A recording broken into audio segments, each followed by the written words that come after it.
So in this problem, we are provided with the value of cosine theta in terms of cosine alpha and cosine beta.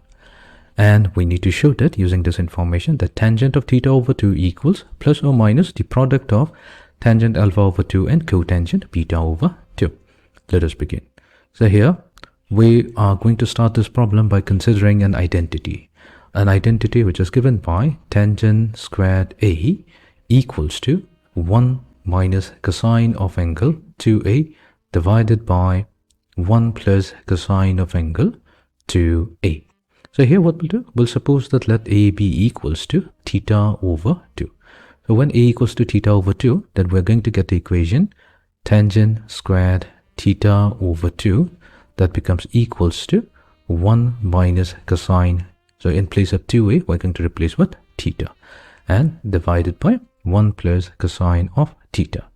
Now we have the value of cosine theta, so let's substitute the value of cosine theta to the right hand side. So we get 1 minus, so we have cosine of angle alpha minus cosine of angle beta divided by 1 minus cosine of angle alpha times cosine of angle beta whole divided by, so we have in the denominator 1 plus cosine theta. So cosine theta will be cosine alpha minus cosine beta whole divided by 1 minus cosine of angle alpha times cosine of angle beta. So this will be equals to, now what we'll do, we'll multiply the numerator and the denominator with 1 minus cosine alpha cosine beta, such that we get 1 minus cosine alpha times cosine beta multiplied to 1, so that becomes the first term, and then we have negative cosine alpha minus cosine beta, so we should get negative cosine alpha plus cosine beta. This will be divided by, so similarly we are multiplying the denominator with 1 minus cosine alpha cosine beta as well, so we get 1 minus cosine alpha times cosine beta added to, now this time we will get cosine alpha minus cosine beta. Okay, so what we'll do, we will take 1 minus cosine alpha as a single term. So let's say we have 1 minus cosine alpha. That's going to be one term. And then we have negative cosine alpha cosine beta added to cosine beta. So if we take plus cosine beta as the common factor from both of them, then this will get multiplied to 1 minus cosine alpha divided by, in the denominator we'll take 1 and cosine alpha as the common factor to get 1 plus cosine alpha. This is going to be a single term, and then we have the two terms. So these two terms, we are going to take negative cosine beta as a common factor, so that gets multiplied to 1 plus cosine alpha.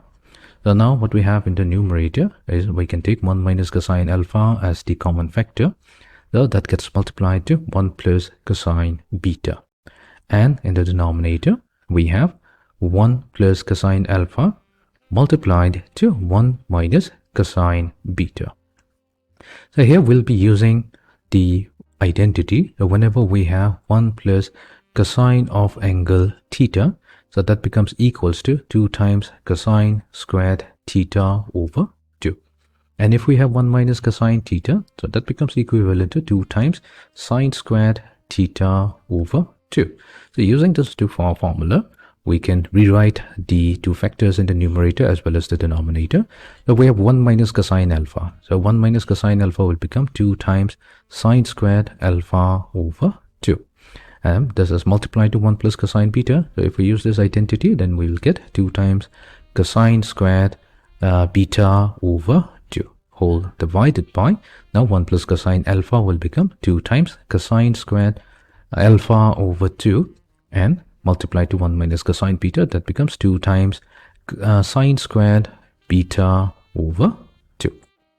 We can factor out the 2 and this 2 from the numerator and the denominator. Now we have the ratio sine squared alpha over 2 over cosine squared alpha over 2. Now the angles are same, so that the ratio is going to become tangent squared alpha over 2 multiplied to the ratio cosine squared beta over 2 to that of sine squared beta over 2. This gives us cotangent squared beta over 2.